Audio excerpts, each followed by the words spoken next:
All hail the new king, ruling the silver screen.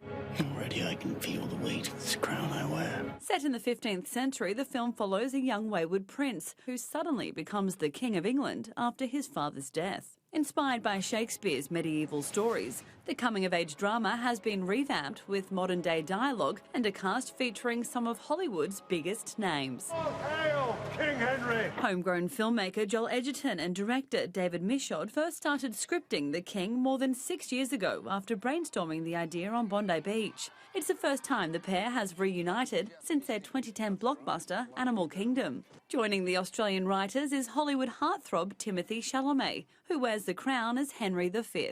I'm here because you are my friend. A king has no friends.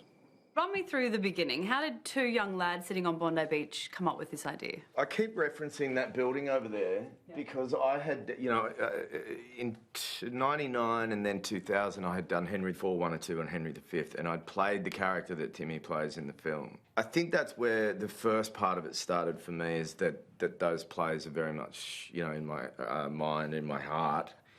And then I had a crazy idea of making a movie out of it. What happened with this was, it's not a superhero movie. It's not something with like an intellectual property, the IP, the way the studios are looking, like what's an easy sell. And it came a point where they went, this is too complicated, a middle budget movie for us to make. Netflix were the people who went, well, we would make it. And thankfully that happened at the right time, that Timmy was the right age and had done Call Me By Your Name.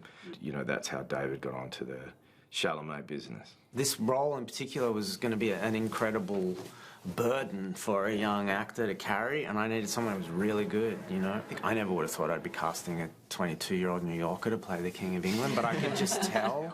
I knew the work that had gone into his previous performances, and so I knew that he was capable of that. What was the most challenging thing about this movie? Was it the horse riding or the sword fighting? Perhaps it was the sword fighting, and the battle sequences. I hadn't done anything like that before. Do you feel a sense of achievement? In what regard? In any regard. The King is now showing in selected cinemas and will be available on Netflix November 1. Samantha Dawson, Sky News.